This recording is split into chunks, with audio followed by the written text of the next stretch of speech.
Mes chers nouveaux abonnés, mes chers abonnés, mesdames, messieurs, peuple congolais, chers membres de la diaspora, individuellement et collectivement, du nord au sud, de l'est à l'ouest et au centre, tant au niveau citoyen qu'intellectuel, politique, militaire, religieux et ou spirituel, je vous informe que l'inégalité entre couches sociales, culture, société et civilisation n'est pas fondée sur la nature. Elle réside dans l'éducation et ou les formations qu'on donne à l'individu, ou plutôt dans celles qu'on lui refuse. Ceci est un cas de conscience ou de prise de conscience individuelle et collective à l'échelle continentale et en particulier dans notre pays, le Congo-Brazzaville, sous la dictature au crépuscule du Juda tropical, du Noran tropical, des logs des bords de la Lima, le despote Denis Sassou Nguesso. Et pour combien de temps encore? Par exemple, la République a démocratisé du Congo, la vache à lait, des minéraux et des terres rares, indispensables, obligatoires, aux technologies civiles, militaires et aérospatiales. La République démocratique du Congo est désormais au premier rang mondial des pasteurs et d'églises de réveil. La suite est logique. Historiquement, si j'ai eu mon bac à Pointe-Noire chez les Vili, c'est parce que j'avais fui ma tribu, là où j'étudiais. J'étais en classe de première, je passais en terminale, et un ancien du collège qui avait échoué au collège était devenu pasteur, et ils étaient venus brutaliser mes cours parce que j'avais constitué un agora en face de cette église de réveil à Makwa, à 100 mètres, là où passe l'équateur. Et donc voilà, donc j'étais vraiment fouchu cette année-là, au mois de mars, quand j'étais en première. Bon, j'ai eu la chance parce qu'à l'époque, le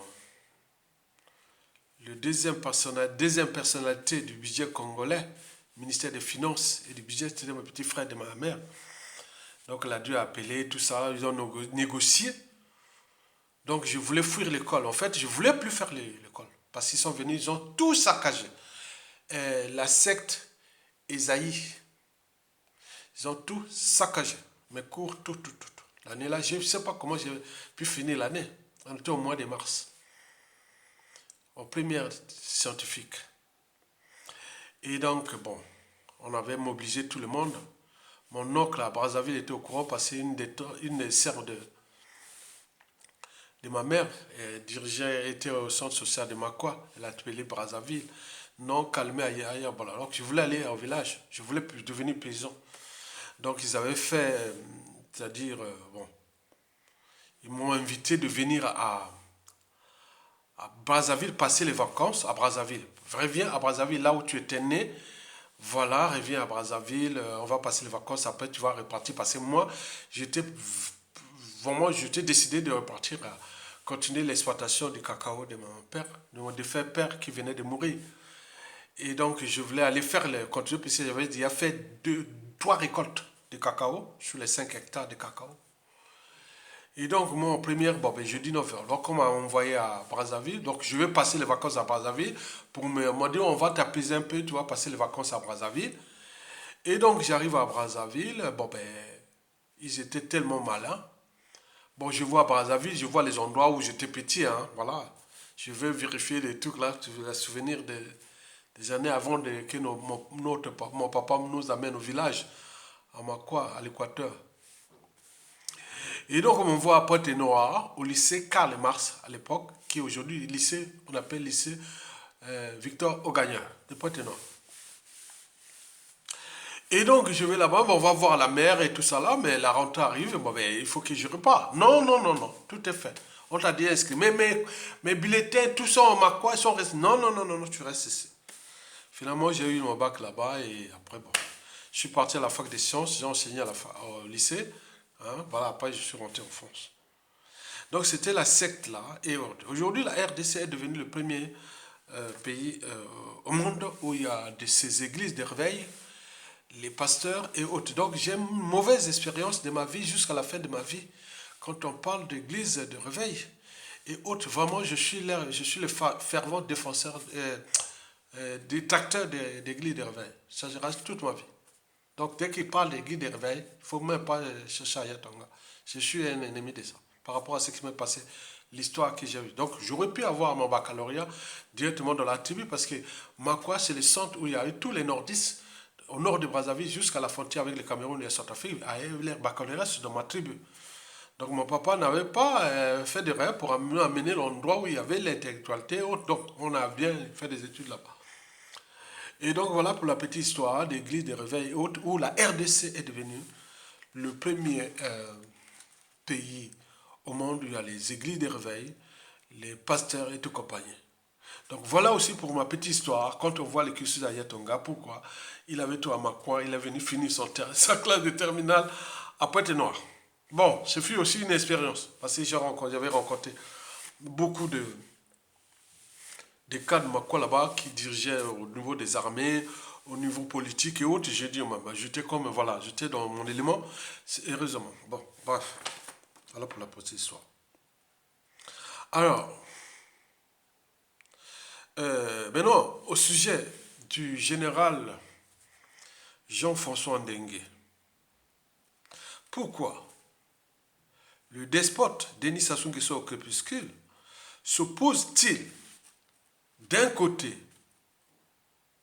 à Jean-François Ndengue dégage de la tête de la Gestapo, la police politique,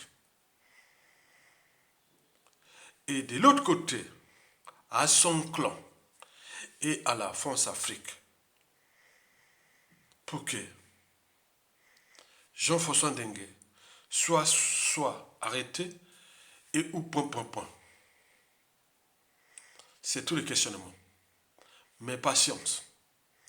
Nous avions des éléments qui sont déjà là, qu'on ne va pas vous les divulguer là, parce que chaque chose a son temps. Chaque chose a son temps. A toujours un départ et un terminus. Je vous ai fait beaucoup de vidéos des années 2018, 2019, 2020. J'ai dit le clan Mboshi de Sassou et tout ce monde, ils vont se fracasser entre eux. Ils vont se bouffer entre eux. L'État est tellement se voir. L'État, c'est le peuple. Et dans le peuple, on ne sait pas qui est qui. Le peuple, c'est l'éternité. Le peuple, point. Donc, ils ne peuvent pas en abuser. Comme ils ont massacré, ils ont tué, ils ont déclassé, ils ont forcé à l'exil, ils ont privé des nationalités, des citoyennetés de tous les Congolais. Ça jusqu'à combien de temps encore? Donc, patience. Donc, le sujet du jour n'est pas celui-là, mais celui que je vais d'abord traiter là. Mais celui-là, je vais revenir, puisque ça chauffe déjà dans le clan. Donc, ce système-là a un temps. Et à un moment donné, ils vont se bouffer entre eux. Je vous l'ai dit qu'ils vont se bouffer entre eux. Parce que le mal est fait. Le mal est fait. Sassou était venu sur terre, au Congo, et envoyé par Satan le diable, d'autres par la France Afrique et tout compagnie, a fait ce qu'il voulait. Et beaucoup, on en a appris ce qu'il voulait. Quand tu as les moyens de l'État, tu as les partenaires et autres contre l'Afrique et tout compagnie. Il a fait ce qu'il voulait. Ils ont fait ce qu'ils voulaient. Donc il ne faut pas traiter la situation du Congo comme si, en 1991-92, lavement des mains, compromission, mais non. Ça peut un certain temps. Hitler, en 1918, il a fait un coup d'État, il a raté, il a fait la prison, il a écrit son livre My Camp et tout ça, tout ce qui s'est passé, le contexte de 1929 est arrivé, en 1933, il avait pris le pouvoir et là, il avait fracassé tout ce qu'il y avait, voilà. Nous, au Congo, c'est pareil, il faut dire pareil, c'est pas la chute de Sassou dans 1 an, 2 ans, 3 ans qui arrive, qui va arriver, non. Il y a des gens, la psychanalyse, la psychologie, beaucoup de choses qui sont passées. On a fait du mal aux uns aux autres. C'est pourquoi quand je vois les églises des réveils, quand je vois tout ce-là, il y a Tonga, une histoire. Je sors de l'école, dans mon agora, là où il y avait tout, champ où je cultivais les maniocs, les patates et tout ça. Les élèves qui venaient faire leur classe de leur lycée, ils venaient de tout le Congo. Ils venaient là, on avait trouvé là un agora. Mais sauf que Cette église-là, de réveil, qui était venue s'implanter en face de moi, j'ai dit quoi? Avec la règle, avec le... Voilà. Bon, quelque part, ça m'a aidé, je n'avais plus besoin d'horloge. On savait qu'à minuit, ils faisaient leur messe là, pour avec les tam-tams, pour à minuit. Je sais qu'à 6 heures, bon donc, ils font leur tam-tam à midi. Et oui, à 18 heures, c'était ainsi comme ça. Je savais bien, je n'avais plus besoin. Je sais que, ah tiens, là c'est 6 heures du matin. Bon, donc je me réveille, je me prends pour aller à l'école. Mais les jours, ils sont venus casser mes coups. Ils ont déchiré tous mes coups. Ils avaient déchiré tous mes coups. Jamais vu. Heureusement, voilà, ce qui s'est passé que je vous ai expliqué. C'est une histoire dramatique qui s'est passée à moi, à Yatonga là. Et tout le monde s'est connu à Makwa là-bas. Et dans le, voilà. Un ancien qui a échoué au collège et avait faire les sexe et zaï et il venait faire ce truc là, voilà. Il a vu que, ah tiens, à Yatonga avec la Gora, j'ai invité, il venait de, c'était qui venaient, c'était les Bangolo, les Mboshi, les Kouyou, les Ngare, les gens qui venaient de Weso, c'est-à-dire les Bongili, les Bakota, voilà, tous ces gens-là, voilà, ils venaient là, on faisait l'agora, je faisais l'agora. J'avais mon agora. Hein. J'avais chez moi, chez ma tribu, c'est ma zone tribale. Les gens sont venus d'ailleurs, ils viennent étudier au lycée. Beaucoup vont devenir des cadres militaires, intellectuels, civils, policiers, médecins, tout ça. C'est ça, vrai. Donc je savais bien, j'étais déjà en avance. Et donc là, on vient me faire casser les trucs là. Et donc je termine l'année là, la première dans une piole, voilà, quelque part avec ma tante maternelle et tout ça, voilà, donc elle avait vraiment fait du bon boulot. Elle a appelé son grand frère qui était s'occuper du trésor, au trésor public et le budget, entre le trésor, agent payé général et tout, voilà. Ils ont fait ça, voilà. Ils ont fait ça. Ils ne voulaient pas, parce que moi, j'avais dit que non, je ne vais pas à Brazzaville. Je ne vais pas à Brazzaville. Je reste là, je vais au village, je vais occuper des champs et autres, parce que je l'ai fait déjà. Donc, voilà. Donc, mais ça, c'est pas l'histoire. Alors, aujourd'hui, je vais traiter ce qui chauffe aujourd'hui, les cas Jean-François Ndengue. Vous le savez que historiquement, depuis le coup d'État, ceux qui restent, les trois individus phares de la presse, de la Sassou et d'aujourd'hui, il y a Jean-Denis Okemba, le patron des services secrets, qui a empoisonné 97% d'opposants. Depuis le coup d'État jusqu'à nous, tous ceux qui sont tombés, c'est les poisons les plus violents. Comme on voit, comme en Russie, comme partout. C'est lui. Deuxième Ndengue, c'est la politique et les despotes. Après les autres, voilà. Donc je vais traiter ici Jean-François Ndengue. Pourquoi ça chauffe contre Jean-François Ndengue? C'est tout le questionnement. Pourquoi ça chauffe contre Jean-François Ndengue? Et celui-ci occasionnera-t-il la chute du despote Denis Sassou Nguesso? Et inversement, c'est-à-dire Sassou Nguesso, qui est le despote, il peut faire tomber, chuter Jean-François Ndengue, l'enlevé de la Gestapo, c'était de la politique. Voilà, il a les pouvoirs, voilà, il dit non. Mais pourquoi il n'arrive pas? Il hésite autour. Donc ça peut se terminer par la mort silencieuse, c'est-à-dire l'un ou l'autre va perdre sa vie. Est-ce qu'une dengue, c'est pareil? Entre eux, voilà. Ils se connaissent les secrets. Ils connaissent tout entre eux. Les patrons de la Gestapo et les despotes.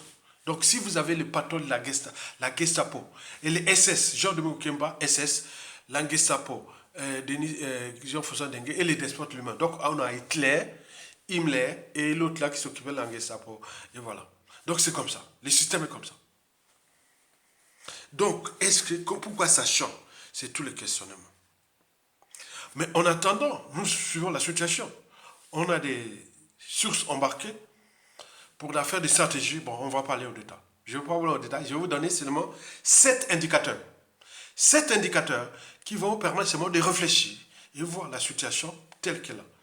Je vous ai dit dans plusieurs vidéos dès 2018 jusqu'à nos jours, même depuis le hold-up électoral de 2016, depuis l'arrestation du général Jean-Mami M. Mokoko, où Jean-François Ndengue et Jean-Denis Okemba avaient fait la fête, ils avaient le boulevard, ils ont arrêté Mokoko. Le C n'est pas tombé, c'est-à-dire les armées n'ont pas réagi, la France Afrique et tout comme Jean-Denis Okemba dit oui, je suis déjà président du Congo. Donc ils ont fait la fête avec Ndengue en 2016, au moment que Mokoko allait en prison.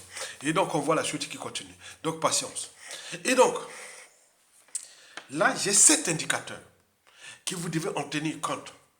Chacun doit réfléchir des indicateurs. J'aime les gens qui réfléchissent en fait. Je donne des scénarios. Je suis l'homme des scénarios, des synthèses. J'aime tout ce qui est scénario, hypothèse. Donc j'adore ça. Donc tu ne vas pas me donner réponse. Non, je veux que tu compliques les choses. Quoi. Que je cherche des solutions par rapport aux sources, indicateurs et tout compagnie. Donc j'ai 7 indicateurs. Le premier indicateur au regard de la situation. Sassou Nguesso, Jean de Mokemba et Mdengue et tous ces gens, ils ont calculé un pouvoir sur la géopolitique nord et sud. Or, il y a des règlements politiques et militaires dans le nord et dans la Kivu. Donc, avec l'arrestation du général Jean-Marie Michel Mokoko qui ont tué en prison, le ministre André au commissariat qui a tout fait pour eux, et n'oublions pas d'autres généraux qui ont été à éliminer depuis le coup d'État jusqu'à nos jours, qui étaient avec eux. On a cité plusieurs fois. Donc, ce dérèglement politique et militaire-là compte beaucoup. Ce qui fait que le clan, le pouvoir, tout ce qu'ils font est coincé. Ils tiennent qu'avec le patriarche, mais jusqu'à combien de temps encore? Ça va péter. Et les autres n'ont plus rien à perdre parce qu'ils ont tout perdu. Donc, du point de vue militaire, politique et militaire, tous les dispositifs sont dans le nord et dans la Kivette. Donc là, il y a Okombi Sassa et Mokoko et nous les autres et tout le monde là. Donc il y a des choses qu'on ne veut pas dire. Et les gens ont envie que ça pète. On va faire la guerre entre nous, on va voir. Mais nous, il va trouver où? La France va amener des mercenaires pour aller soutenir un régime où il n'y a même pas la base culturelle, et politique et tout compagnie. On ne sait pas. Point d'interrogation. Donc c'est pourquoi ça chauffe déjà entre eux, parce qu'ils doutaient déjà entre le clan. Hein? Le verre est déjà dans le foyer. Dans le clan, là, entre toutes choses à un départ terminé, c'est guerre de malin. Donc, qui va tuer l'autre, qui va faire. Donc, vous voyez déjà ça. Dans la mafia, vous trouverez tout dans la mafia, sauf la sortie. Et donc, là, ils sont là, lumbe, entre eux. Donc, le premier indicateur, là, est important. Il faut voir la culture politique, militaire et autres chez nous au Congo en fonction de la géopolitique. Et donc, cette géopolitique-là est désormais en défaveur du régime, sur tout point de vue. Et donc, nous allons suivre ça. Deuxième indicateur, c'est tout simplement le ministre André Okomi-Salissa qui avait fait pour Ndengue. Ndengue sans André Okomi-Salissa, Ndengue ne serait plus en vie.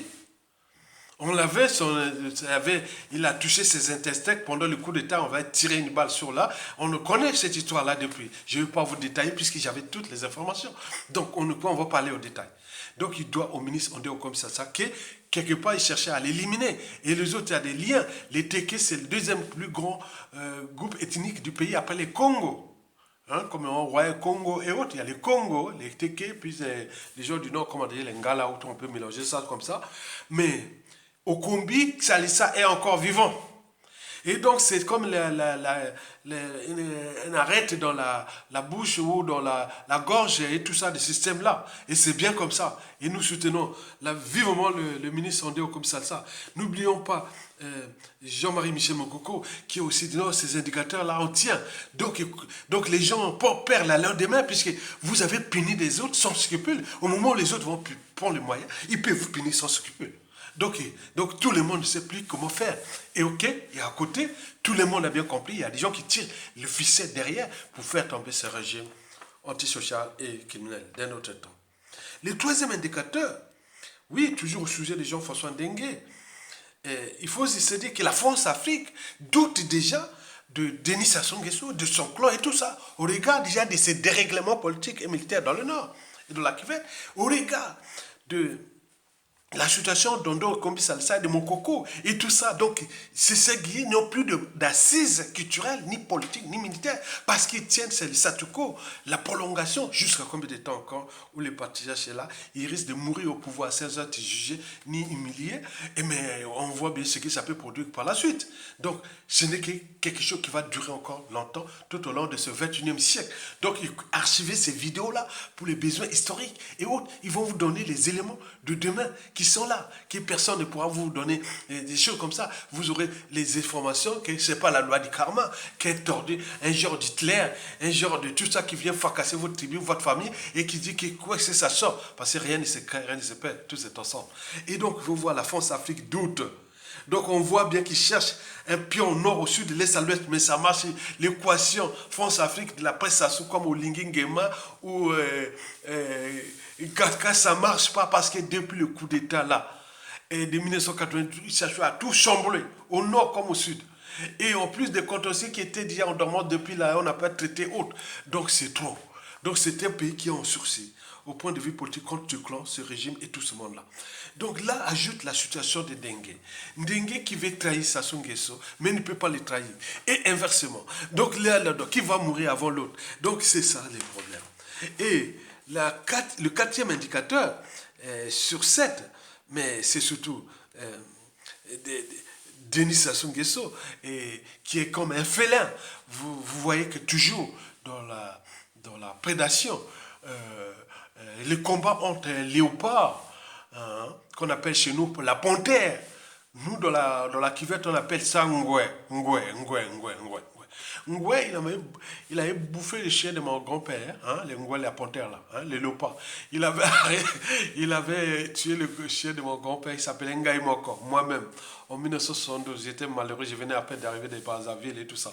J'étais malheureux. Il a tué le chien dans la jungle équatoriale, à 2 pas des parcs nationaux et tout ça, les grandes jungles équatoriales d'Afrique. Donc le léopard est venu, il a attaqué le chien de mon grand-père, il a fracassé. C'est vers 19h entre là, voilà. Et donc, le combat entre un léopard, qu'on appelle le mouais ou la panthère, et le chien, est toujours perdu par le chien. Pourquoi? Parce que le chien c'est quoi? C'est comme les intellectuels.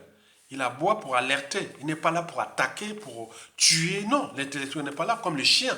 Nous sommes les intellectuels parce qu'on est des chiens qui aboient, qui alertent du danger à tout le monde. Qui cherchent tout le monde. Dès que le chien aboie. Donc ça veut dire que même tes voisins disent qu'est-ce qui se passe, c'est le voisin, qu'est-ce qui autour, il faut tout regarder. Or, la panthère, lui, c'est un prédateur, c'est un félin, il vient pour tuer. Sassou, c'est un prédateur, il est là pour tuer. Donc, entre Jean-François Dengue et Denis Sassou Nguesso, c'est ce jeu-là. Il y a un qui va tuer l'autre.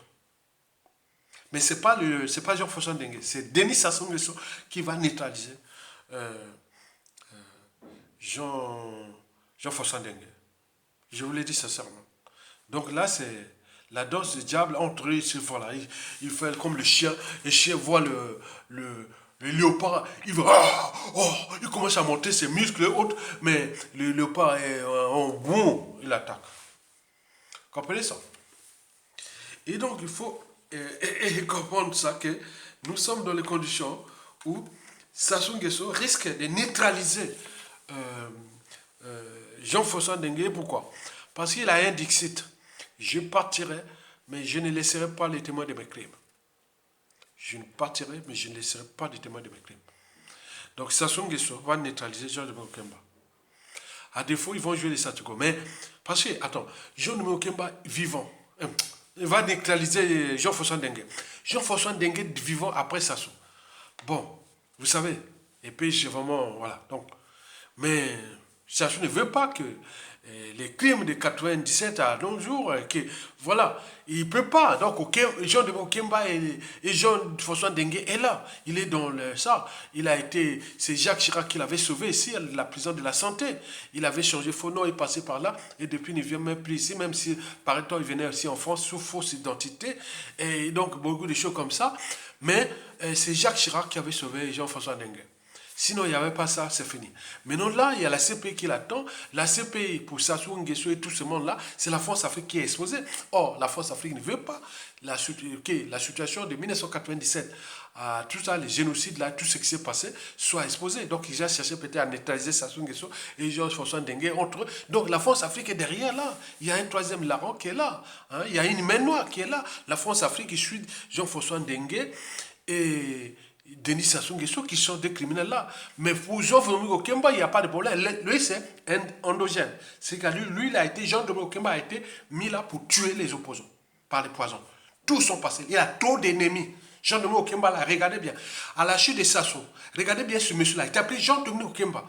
S'il ne perd pas le pouvoir haute par sur ce qui va arriver, que ce sera aussi le chaos. Mais s'il perd le pouvoir, regardez bien ce monsieur, il ne va pas vivre longtemps. même tout autour de sa famille, de clan, parce qu'il y a trop de gens qui ont envie de finir avec lui et la famille. Je vous l'ai dit, je suis un indicateur sociopolitique, point, point, point. Donc on dit, les gars là, il y a des boules. Donc c'est l'humiliaire du Congo qui est là, qui se kill, parce qu'il a les moyens de l'État, avec Sassou Nguesso, qui se protège contre le peuple congolais, et jusqu'à combien de temps encore. Mais il faut savoir que sur les 4e indicateurs là, sur 7, c'est-à-dire Jean-Dominique Kemba, qui est en guet-apens aussi, qui est l'ami de Jean-François Ndengue, il me semble qu'il y a des dissensions, il y a beaucoup de choses que je ne vais pas vous dire. Bon, on va parler d'un problème de Kiri entre eux là-bas, parce qu'ils ont pris le Congolais comme leur propriété privée, gens de la France-Afrique comme leur compagnie d'assurance, et de l'ordre mondial occidental comme leur compagnie de réassurance. Mais jusqu'à combien de temps encore? Le 5e indicateur est géopolitique ou géostratégique. Mais géostratégique, pourquoi?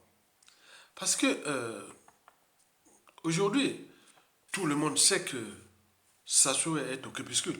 Tout le monde sait. Mais non, ce qui se passe aujourd'hui, tout le monde a bien compris aussi que l'Afrique ne pourra jamais avancer avec la France-Afrique et tout compagnie. Donc il y a une dynamique qui est là sous-jacente et de tout ce qui se perd autre. Donc on comprend maintenant comment Sassou Nguesso, la France-Afrique et tout ce comme ils jouent les jeux aujourd'hui au Congo. Tout le monde parle dans les réseaux.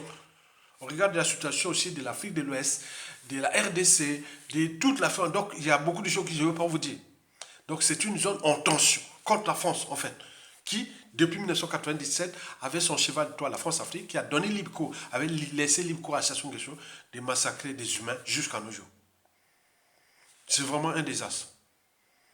Et donc il faut en tenir compte de cet indicateur géostratégique qui est en cours, que je vais voir avec les bouleversements encore. Avec ce qui se passe, la Russie, la Chine, l'Occident, la France et autres, la France quelque part, la Russie est en train de damer le pion à la France en Afrique, puisque dès que la France veut faire un petit jeu de la Russie attaque la France en Afrique. Et donc c'est sans fin. Donc la France quelque part devient le mouton noir de l'Occident, mais on compte sur l'Europe et l'Occident européen, américain. Mais les enjeux sont là. Donc maintenant, il n'y a plus de marge de manœuvre, beaucoup. Donc vous voyez comment ce qui va se passer. Donc ça risque de perdre tout ce monde-là, risque de perdre les armes qu'il avait contre nos peuples congolais sur différentes échelles, au pays comme dans la diaspora. 6e et avant-dernier indicateur, bon, c'est sans vraiment ce qu'on appelle l'affaire, on a vu l'affaire de Sarah. Sarah Ndengue. Bon, c'est malheureux. Mais, vous savez, tout ce qui ça, donc, il y a des coups bas et coups tordus entre eux. Ils sont rentrés dans le pied d'un système et que les autres sont maintenant là, ils sont maintenant les exposés. Tout leur passe droit. Tout ce qui est passe droit, tout ce qui est népotiste et tout ça, les Congolais sont maintenant en train de les exposer pour les besoins de l'histoire et aussi de l'après. Donc ils ne peuvent plus maintenant, tout est visible, les médias réseaux se sont passés par là.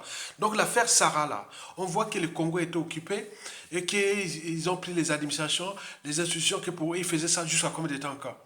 Et donc cette affaire Sarah là vient encore enfoncer son papa.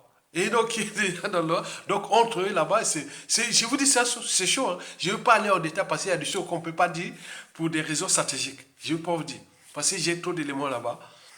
Dans la police, dans les institutions. Bon, je ne veux pas parler. Je vous dis seulement que Sarah Ndengue est venu encore forcer les coups de... Donc elle est idiote quoi. Voilà, elle ne veut pas que... Bon, c'est un piège. Que ce piège va continuer. Donc ils vont encore se fracasser entre eux.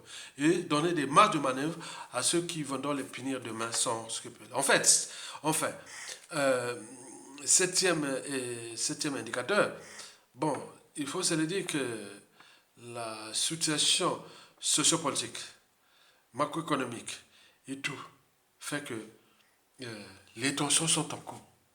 Et quelle est leur perspective de coup d'état du palais, qui est des présidentielles de 2026, qui est point, nous on est dit encore.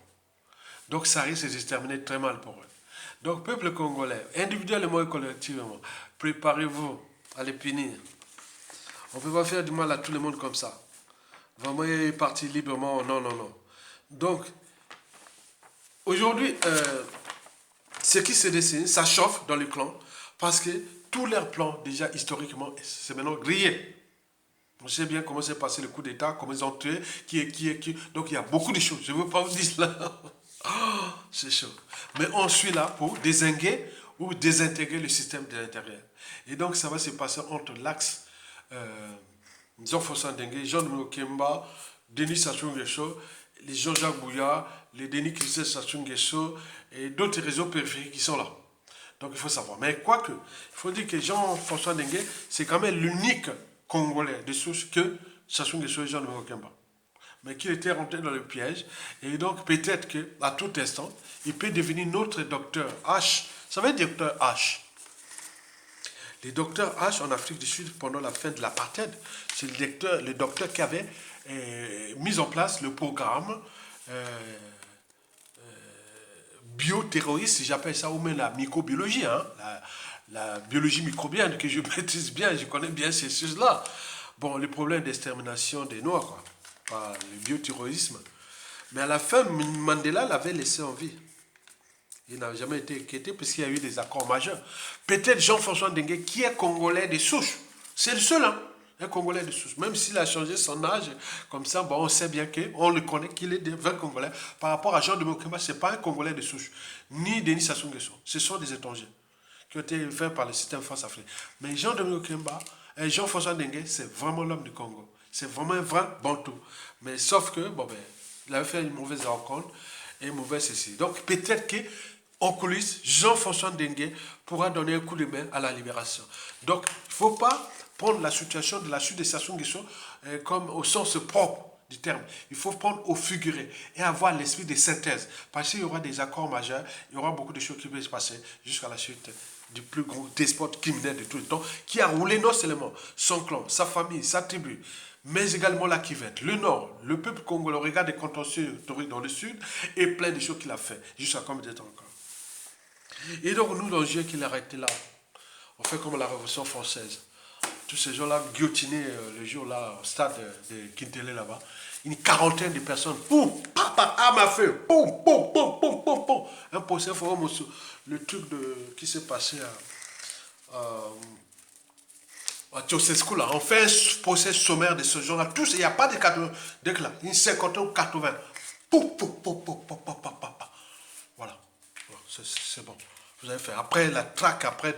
Il faut que l'autorité, l'État, l'ordre, et tout ça revient. On a tous les outils. Ceux qui ça se tombe. C'est tout. Vous avez tout compris? Très bien. Tokolonga, à bientôt. Bon vent au peuple congolais. Excusez-moi pour avoir raconté ma petite histoire du pays. Voilà. Donc, vous voyez qu'il y a tellement de contentieux entre nous. Que vous voulez gérer cette histoire de Sassou Nguesso là comme ça, non. Il faut un cadre. Le cadre là passera peut-être par un coup d'état militaire salutaire où il y a des patriotes, ou par une action qui va passer les salutaires et autres, ou par des forces africaines qui vont faire le dieu comme Olengi et autres. Donc on va rentrer dans une phase d'instabilité, de chaos, et jusqu'à ce qu'on regarde le contexte, ils n'auront pas de marge de manœuvre dans les lois. Non. Ceux qui viennent encore conspirer contre le Congo n'auront pas de marge de manœuvre dans les lois. Je ne pense pas. Vous avez tout compris? Tokolonga, à bientôt. Excusez-moi pour mon histoire, mais c'est comme ça. Il faut raconter cette histoire pour le futur, parce que le futur, c'est tout simplement le passé et le présent qu'on ignore. Donc, on ne peut pas mettre les pieds chez quelqu'un, on ne sait pas comment, avec sa psychanalyse, sa psychologie, ce que j'ai vécu, ce que chacun de nous a vécu. Je serai peut-être un paysan quelque part. Voilà. J'étais déjà programmé puisque j'ai fait la pêche, la chasse, la quête. J'ai payé mes études avec l'agriculture, avec tout. J'étais vraiment 100%. Tout mon collège à la mort de mon père, tout le collège et début du lycée, j'ai moi-même qui payais mes études. Entre l'agriculture, la pêche, la chasse, j'étais vraiment champion. Et j'ai fait 3 récoltes de cacao, de 5 hectares. Vous voyez comment ça? Donc, voilà, comme les gens viennent montrer, non, au Congo, non, on a fait l'agriculture. Non. Les gens, c'est des douleurs historiques. Parce qu'il y a un pays qui est là, voilà. Vous voyez comment ça se. Merci beaucoup. Bon vent au peuple congolais. Likez. Je n'attends pas que la mort m'apporte un talon, parce que l'être est. Le non est n'est pas. Donc il ne suffit pas d'avoir des bagages, mais il faut savoir les déposer. Et je les dépose ici pour l'intérêt général, dans le cadre de la transmission. Et donc archiver ça va vous donner des outils d'aide à l'édition. Et vous voyez moi là, C'est pas que je connais l'histoire du pays, que j'ai vécu avec les réseaux de militaires et intellectuels tout du pays depuis la nuit des temps. Mais je m'argumente beaucoup, je lis toutes les vidéos du Congo. Hein. Tous ceux qui parlent du Congo, monsieur, madame, quand tu vois, bon, il y a des trucs qui sont bas, il y a des phares. Donc, il n'y a pas un Congolais qui fait des trucs historiques ou des biens que je n'ai pas lus. Non, il n'y a pas. Il n'y a pas. Sur YouTube, sur les blogs, sur les sites, je lis tout. Bon, je fouette comme ça, pas lire. Voilà, ça pour une synthèse. Comprenez ça? C'est ça qu'on appelle la culture intellectuelle. Likez, partagez et soutenez la résistance. Tokolonga. Bon vent au peuple congolais.